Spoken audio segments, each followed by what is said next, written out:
Welcome back to Sports Federation TV, the show where we talk about a range of different codes of sport.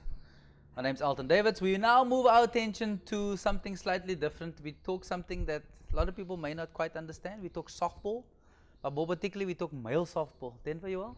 I'm good, thanks Alton. How you doing? Good, good. Alistair, you good? Always. Good, good.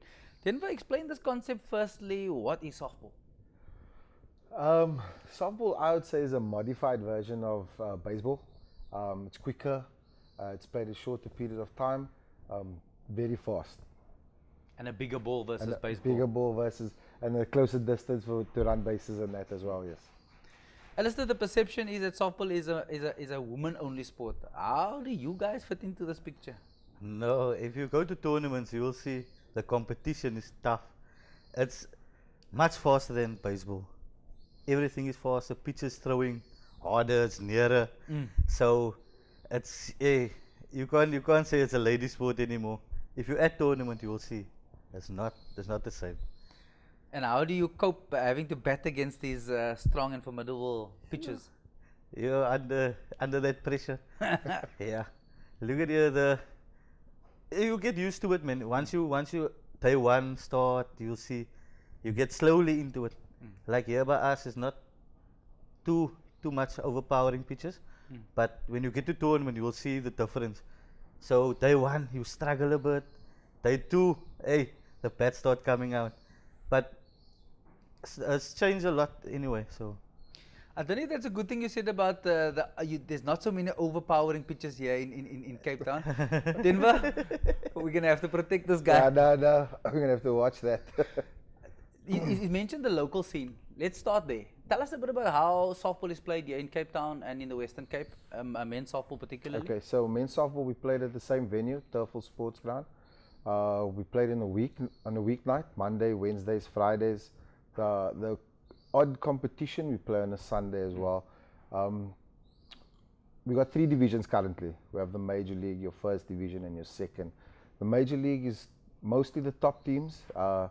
Your Westridge Yankees, Pirates, Hamiltons, Kailicha Eagles, those guys.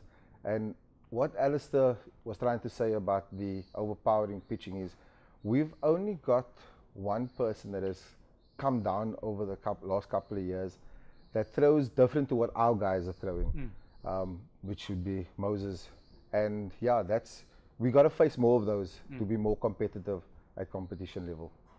And I think that's part of the challenge why, particularly Western Cape, in the last few years have not been hugely successful. That's correct. Yes. Would you account that for that? Yeah, no, definitely.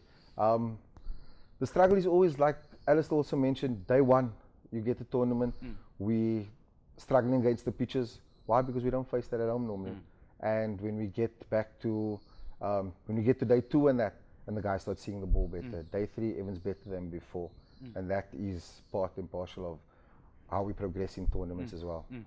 Alistair, so day 1 we get slaughtered, or do we just about hold our own? no, we're competitive. Okay. But most of the time, you're trying to get the ball facing the pitch, see the ball onto the pad. We don't actually go and lose on day 1, but it's much different to when you're on day 2. Okay. So you see the ball bigger, and everything just becomes easier. So day 1, it's trying to get your feet, trying to find your feet. You see, getting the ball onto the pad, but we're competitive. We don't lay down to no one. Talk about competitive. How did we do in this year's IPT? How strong was our team? We had a decent team. We had a mixture of youth with experience. So the experienced guys with the youth helped the youth actually. So it was a good experience for them. Then from your perspective, taking the youth and molding it with the seniors, how well does something like that gel? Because it's a common problem in lots of codes of sport that you either have your first team as the experienced guys who want to win the tournament, and your second team, as it were, the guys coming into the fold. Yeah, you guys have taken a different approach and try and created that blend. How did that go down? It went down very well this year, I must say. The younger guys that we have, the more experienced when it comes to tournament-wise, although they're not inexperienced when it comes to playing the game. So you have the experienced players like Alistair, that, you know, passes down the knowledge, you know, like what to look out for, how to prep for this provincial championships that we went to now. And the fact this year it was even better because I don't think there was one player that can say they didn't get a chance. Everybody played, and Alice, like, we didn't give up. The attitude was right, and I think the difference is with younger athletes, it's always the hunger and the want, and sometimes they outshowed the experienced guys. Nice. Yeah. But that's also because of the level of competition that you play locally, that they got to push all the time, non-stop. That's correct, yes. Or is it because Alistair's pushing them and Alistair's fighting to keep his position versus a youngster who's trying to get into that position? It's a little bit of both, because if you think about it, here's an experienced player. This has been his position for the last 3, 4, 5 years, and here's a youngster trying to break through. He's going to try and outshow you because he wants that spot ahead of the experience. For sure. Did you feel threatened, Alistair, during any part of the tournament that there's a youngster gonna dethrone you as? You always get that feeling. Yeah, it's almost your time to give up. But they must put up their hand and say, I'm here. Yeah. Otherwise, you must wait your turn. If I can still outplay them, they must wait.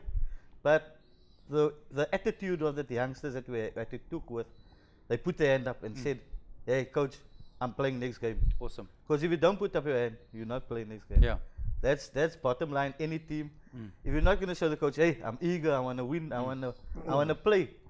Hit the ball. Even my thing is, if you don't hit the ball, at least show, yeah, I'm swinging, show us you want to play. Yeah. So then your coach will say, good shot. You play next game. Yeah, but you must hit the ball on time to time. That's part of the game. You can't come there and just get fanned all the time. Defeat the purpose. But what's the name? You will get that one odd hit, man. Yeah. So that just swing, and the coach will say, hey, you want to play, so because you get some players that just go along, and you get that youngster that come, yeah, because bang for nux.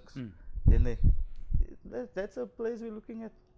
But you also get the guys who are tournament players, Denver. Yes. Who want to shine at the tournament, and that's where they feel most comfortable. Did you have any of those players in your team? I was thinking about that when we got home. I actually don't think so. I don't think we had that this year.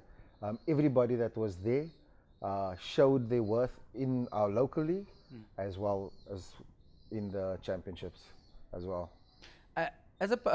Talking about individuals, was there any spectacular performances where we got a recognition, battle the tournament, highest stats, any of those kinds of things? We only had one this year.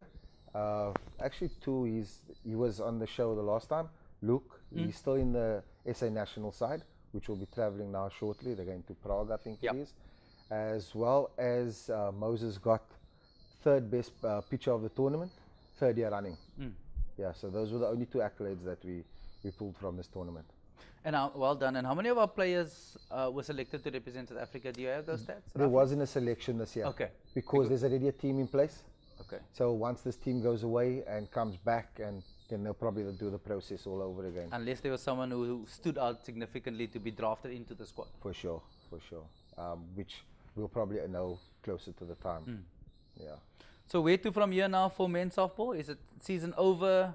Let's sit back, let's relax, or what happens next? Actually not. We actually got a letter 2 days ago saying that we will be having a provincial league starting. Oh, wow. Yes. So that starts 12th to the 14th of April. It will be played at 3 venues, if I'm not mistaken. It is Cape Town, East London, and Johannesburg. Yeah.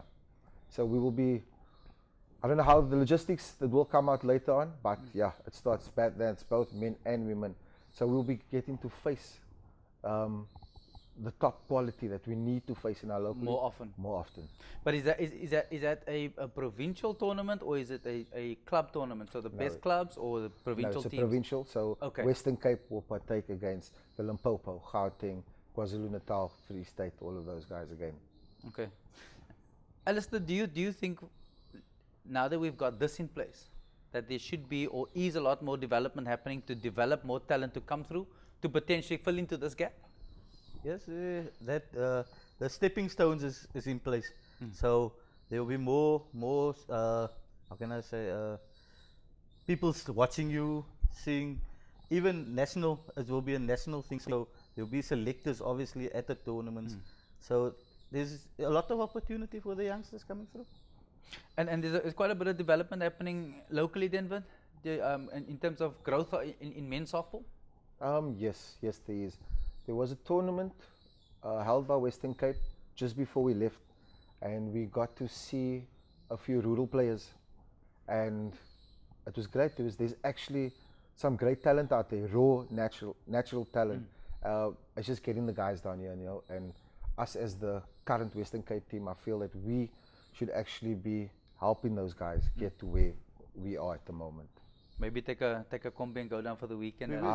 We did do it did once. that? We did that once. We went to George, and it was successful. We went down, coached the whole team.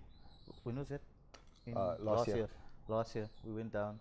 It was supposed to be annually, but we wait and see what's happening. Because you guys are the heroes, or let's be realistic. They look up to you and say, "Shoo, I want to be like Alistair. I want to be like Denver." You're wearing the Western Cape colors, and they're saying, "How do we get there? How do you take them there?" It's walking next to them saying, "This is how to field the ball. This is how to bat." And yes, Moses may be the best pitcher here in the Western Cape right now, but there's no reason why you can't pitch the ball to them and then hit it, to build them up to get to that level. That's correct, yes. And that's the kind of things that need to happen with, as an example, with your team, is go to the rurals and lift their level to give you more competition, to raise your game. Am I going crazy, or is that how it's? Not actually. That's exactly spot on as you mentioned it there. For us to get better here in our local leagues, we need to teach others to be more competitive. And if they bring their A game, it automatically forces us to actually bring our A game, creating a better competition, just bringing that whole softball vibe back to where it needs to be. Why you mean where it needs to be? Where's it gone? It's fallen a bit. It has fallen a bit. You need to keep generating interest in the sport, and if you don't do that, any sport will fall. And that is something that we don't want for softball. We love the game. We as players, coaches, administrators, we need to focus on softball and how do we make it more attractive. So Alistair, in your opinion, based on what Denver's saying, how do we make softball more attractive? In your opinion? We could push for coaching clinics, going to schools, going to, like we went to George, going maybe to Worcester, helping out coaching clinics. That's a way forward. Definitely. Gentlemen, you've got a lot of hard work ahead of you. Well done on the success of this past tournament. Come back and tell us in 2 months' time that you've been to these towns, that you've gone out and shown these kids how to play, to improve your game, so that the next opportunity could be them sitting there as the captain of the team. Correct. Wonderful. Gentlemen, thank you. Thank you. Yes, thanks, Alton. Let's take an ad break. We'll see you now.